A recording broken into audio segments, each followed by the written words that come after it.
Hello friends, I'm Harish Demla from Accurate Fortune Astrology। दोस्तों आज हम बात करेंगे आपकी लव लाइफ के बारे में और आपको बताएंगे कि जो लव लाइफ है आपकी उसमें डिसअपॉइंटमेंट्स है या हैप्पीनेस है। क्या आपकी लव लाइफ आपको ट्रबल्स देगी, ब्रेकअप्स देगी, मल्टीपल रिलेशनशिप्स देगी, या आपकी लव लाइफ सक्सेसफुल होकर आपको मैरिज की तरफ ले जाएगी और आप एक सुखी जीवन बिताएंगे। दोस्तों ये बहुत ही पेचीदा टॉपिक है और इस पे बहुत ही ध्यान से आपने सुनना है ताकि कोई भी किसी तरह की मिसअंडरस्टैंडिंग्स ना हो। देखिए दोस्तों, पांचवां घर हमारी लव लाइफ का घर। पांचवें घर का प्लैनेट कोई भी हो सकता है, लेकिन वीनस एक ऐसा प्लैनेट है जो कि हमें रोमांटिक रिलेशनशिप में जल्दी ले जाता है। या वीनस का इन्फ्लुएंस या उसका प्रभाव, कोई भी प्लैनेट अगर वीनस के नक्षत्र में बैठा है तो डेफिनेटली ये इंडिकेशंस हैं कि हम रोमांटिक रिलेशनशिप में आ सकते हैं अगर वो 5th हाउस में बैठा है तो।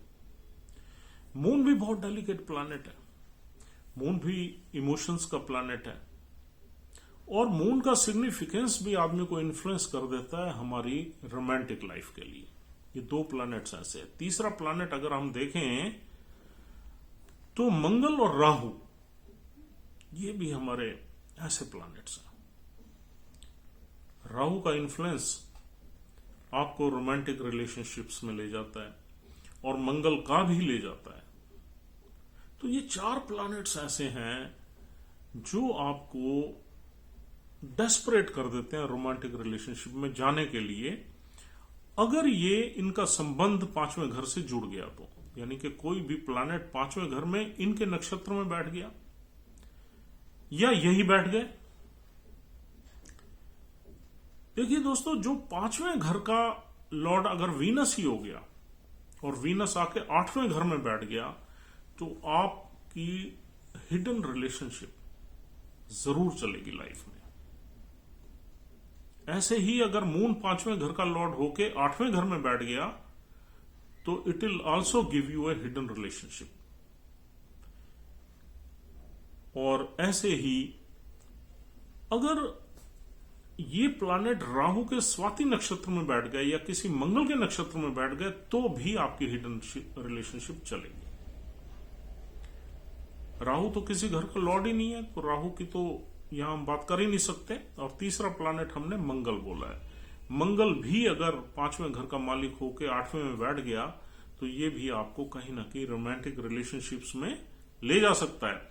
लेकिन इनके चांसेस ज्यादा तब रहते हैं जब ये एक दूसरे के नक्षत्र में बैठते हैं। मंगल शुक्र के नक्षत्र में बैठ गया, चंद्र के नक्षत्र में बैठ गया, चंद्र मंगल के नक्षत्र में बैठ गया, शुक्र मंगल के में बैठ गया या चंद्र के में बैठ गया, तो तब ये प्रोबेबिलिटी और बढ़ जाती है। अब देखिए कि जो हमारा 8वां घर है वो हिडन रिलेशनशिप का घर है और 8वां घर फुल ऑफ ऑब्स्टेकल्स भी है। तो यहां पर आपकी हिडन रिलेशनशिप तो चलेगी, बट ऑब्स्टेकल्स भी बहुत रहेंगे रिलेशनशिप में। मतलब कभी आपका प्रेमी या आपकी प्रेमिका कुछ प्रॉब्लम क्रिएट कर रही है, कभी कुछ कर रही है, कभी प्रेमी कुछ कर रहा है, कभी कुछ कर रहा है, कभी आपसे मिल रहा है, कभी बात नहीं कर रहा है, कभी नाराज हो रहा है, कभी किसी और के साथ आपने देख लिया उसको या पकड़ लिया या कभी उसने पकड़ लिया। तो ये वाली सारी चीजें 8वें घर से मिलती हैं, या ये दोनों भाव मिलते हैं। रिलेशनशिप भी मिलते हैं, इंजॉयमेंट भी मिलता है फिजिकल, और दूसरा प्रॉब्लम्स या ऑब्स्टेकल्स भी डे टू डे लाइफ में मिलती हैं। एक हफ्ता ठीक चला, फिर कोई प्रॉब्लम आ गई, लड़ाई हो गई, ये वाली सारी चीजें। अब ये तो चलता रहेगा। अब इस लव लाइफ में सक्सेस मिलेगी या नहीं मिलेगी? देखिए यहां 8वें घर में इस प्लैनेट के साथ अगर कोई अपोजिट प्लैनेट बैठ गया तो यहां पर प्रॉब्लम आ जाएगी। यानी 8वें घर में, यानी कि अगर शुक्र 8वें घर में बैठ गया 5वें घर का लॉर्ड होके और शुक्र के साथ सूर्य बैठ गया तो लव लाइफ आपकी डिस्टर्ब हो जाएगी, एट लास्ट ब्रेकअप होगा। और अगर 8वें घर में शुक्र के साथ मंगल बैठ गया तो भी ब्रेकअप होगा, क्योंकि मंगल भी वायलेंट प्लैनेट है। राहु बैठ गया तो भी ब्रेकअप होगा, केतु बैठ गया तो भी, शनि बैठ गया तो भी। अकेला अगर शुक्र चंद्र बैठा हुआ है तो यहां पर आपकी चलेगी, लव लाइफ चलती रहेगी लंबे टाइम तक। Despite some obstacles you will continue. और दोस्तों दूसरा 5वें घर की स्थिति देखना भी बहुत जरूरी है। 5वें घर में अगर एक प्लैनेट शुक्र उसका लॉर्ड होके तो बैठ गया, लेकिन 5वें घर में केतु बैठ गया तो it will give U A breakup. Rahu बैठ गया तो भी ब्रेकअप के चांसेस, शनि बैठ गया तो भी, मंगल बैठ गया तो भी। ये सब एनर्जीज जो है मैलेफिक एनर्जी है। और सूर्य भी टू सम एक्सटेंट प्रॉब्लम देता है, क्योंकि सूर्य में ईगो है, सेल्फ स्टीम है। तो यहां ईगो को लेके और प्राइड को लेके, सेल्फ स्टीम को लेके आदमी का ब्रेकअप हो जाता है। तो देखिए 5वें घर की बैड कंडीशन हो गई तो भी ब्रेकअप के चांसेस है। 8वें में उन प्लैनेट्स के साथ कोई कंजंक्शन में बैठ गया तो भी ब्रेकअप होने के चांसेस है। या 8वें घर में उस प्लैनेट पे किसी खराब प्लैनेट की दृष्टि आ गई, वो भी कहीं ना कहीं 50-60% आपके ब्रेकअप होने के चांसेस बनाता है। दृष्टि, केतु की दृष्टि, राहु की दृष्टि, शनि की दृष्टि, मंगल की दृष्टि 8वें घर पे।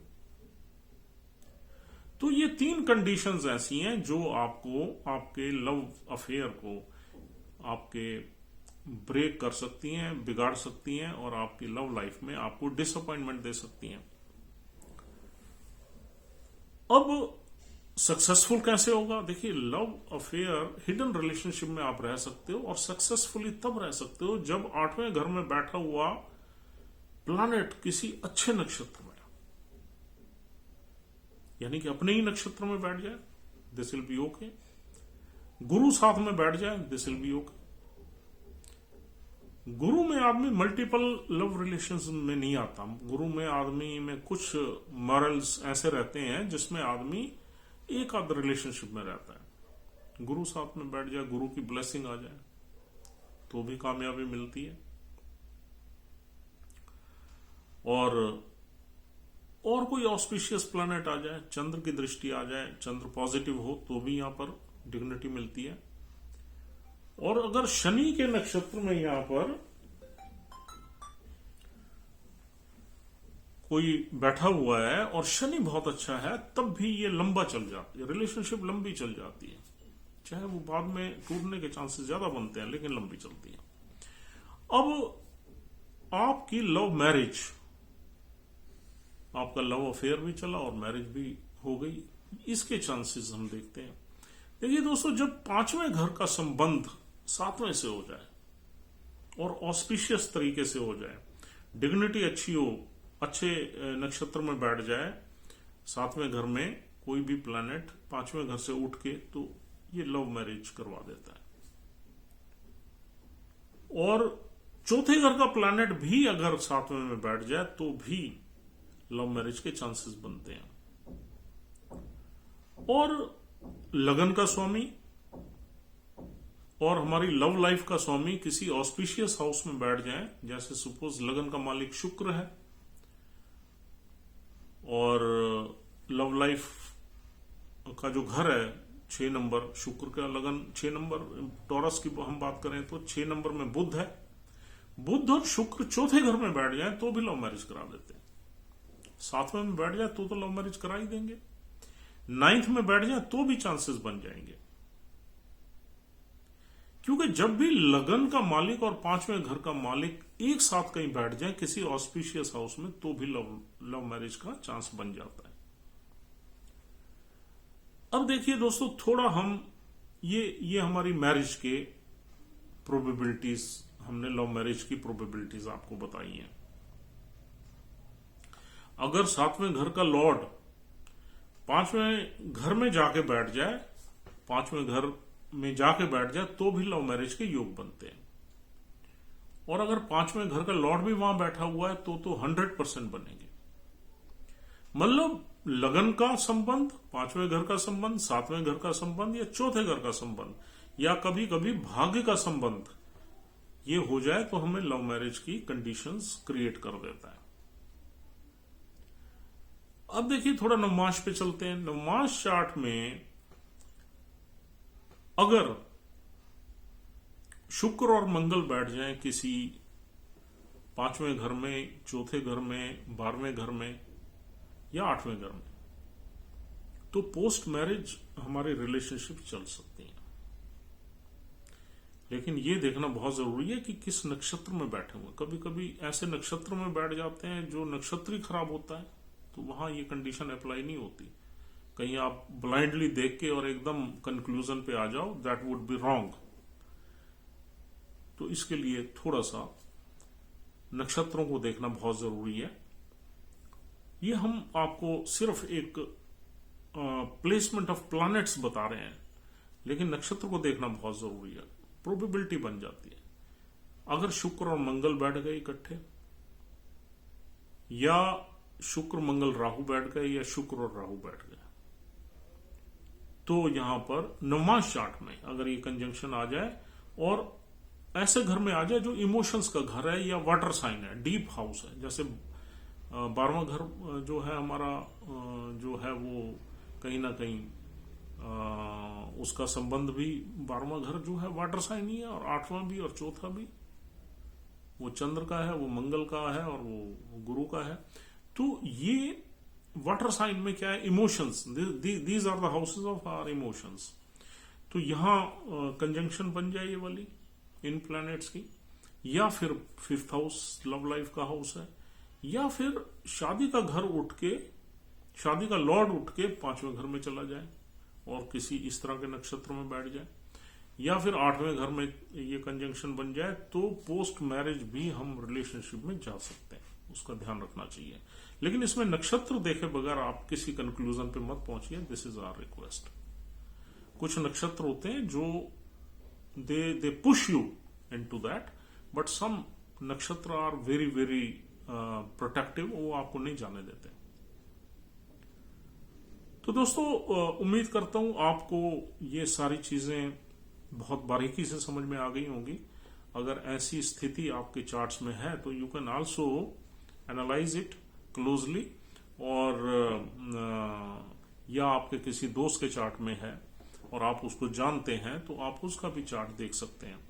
तो दोस्तों this is all for the day. उम्मीद करता हूं ये वीडियो काफी यूजफुल रही है आपके लिए, और ये बिल्कुल नया टॉपिक है।